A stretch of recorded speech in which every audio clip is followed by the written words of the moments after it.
बेहद ही खूबसूरत जानवरों से भरी पड़ी है, जिनमें से कुछ शिकारी जानवरों को तो कुदरत ने कुछ ऐसे खतरनाक हथियार प्रदान किए हैं जिनकी मदद से वो किसी भी जीव को चीर फाड़ कर रख सकते हैं।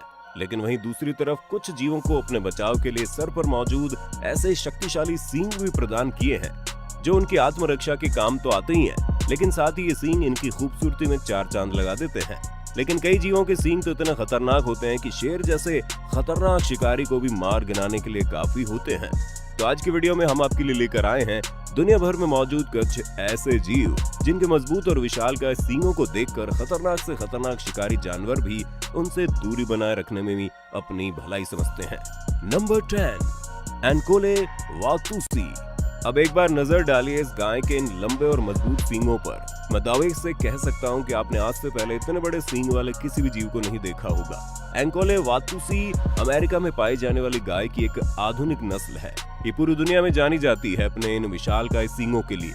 इनके सींग असामान्य रूप से बढ़कर 6 फीट तक पहुंच जाते हैं, जो कि एक लंबे कद के आदमी के ही आकार के बराबर है।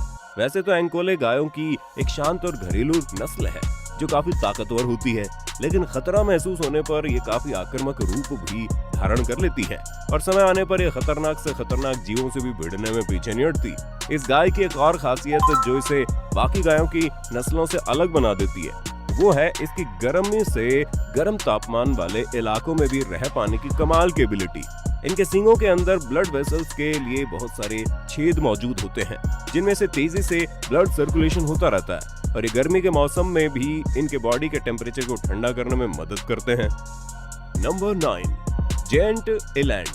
दोस्तों, हिरण तो आपने भी बहुत से देखे होंगे, लेकिन जेंट एलैंड हिरणों की सबसे बड़ी प्रजाति होती है। इसका आकार इतना बड़ा होता है कि इसकी लंबाई 2 मीटर और वजन 650 किलोग्राम तक पहुंचता है। इतना भारी शरीर होने के बावजूद भी ये 70 किलोमीटर प्रति घंटे की रफ्तार से भाग सकता है। हिरण की इस प्रजाति में मेल और फीमेल के सींगों में काफी बड़ा अंतर देखने को मिलता है। मेल के पास वी शेप के बहुत ही आकर्षक और घुमावदार सींग होते हैं जिनकी लंबाई भी तकरीबन 2 फीट तक होती है, लेकिन वहीं अगर बात की जाए फीमेल की तो इनके सींग काफी छोटे होते हैं, लेकिन दोनों के ही सींग ऊपर से बेहद नुकीले होते हैं, जिसकी वजह से शेर और चीते जैसे खतरनाक शिकारी भी इनके पास आने की हिम्मत नहीं करते। Number 8, the mouflon. अब मिलिए यूरोप में पाई जाने वाली एक ऐसी जंगली भेड़ से जिसका नाम है मौफ्लॉन। इन जंगली भेड़ों से हमेशा बचकर रहने की सलाह दी जाती है, जिसका कारण है इनके मजबूत और घुमावदार सींग।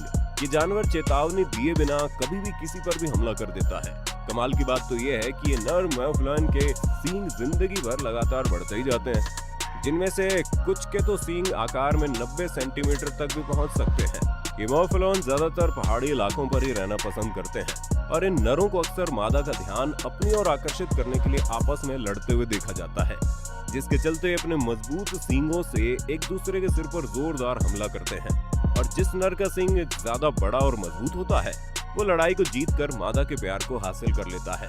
इतना नहीं, कई बार तो इन नरों के सींग इतने ज्यादा बढ़ जाते हैं कि इनके मुंह को फाड़ कर उसमें से बाहर निकल जाते हैं। Number 7, markhor. ये भी जंगली बकरियों की एक ऐसी नस्ल है जो बदनाम है अपने गुस्से के लिए। ये बकरी काफी यूनिक होने के साथ साथ बहुत ही खतरनाक भी होती है, जो सिर्फ और सिर्फ भारत, अफगानिस्तान और पाकिस्तान के पहाड़ी इलाकों में ही पाई जाती है। मार्खोर पाकिस्तान का राष्ट्रीय पशु भी है।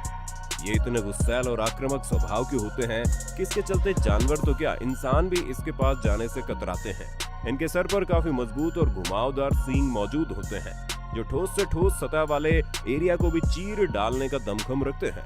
बाकी के जानवरों की तरह ही बकरी की इस प्रजाति में मादा के सींग नर के मुकाबले काफी छोटे होते हैं। यहाँ एक नर के सींग 63 इंच तक लंबे होते हैं, वहीं एक मादा मार्खोर के सींगों की लंबाई सिर्फ 10 इंच तक ही होती है। लेकिन आज इस जीव के खूबसूरत सींग ही इसके सबसे बड़े दुश्मन बन चुके हैं, क्योंकि लोगों द्वारा इनके इन सुंदर सींगों को हासिल करने के लिए इनका बड़े पैमाने पर शिकार किया जाने लगा है और आज इसी वजह से बकरे की ये प्रजाति विलुप्त होने के कगार पर पहुंच चुकी है, जो कि एक बड़ी चिंता का विषय है।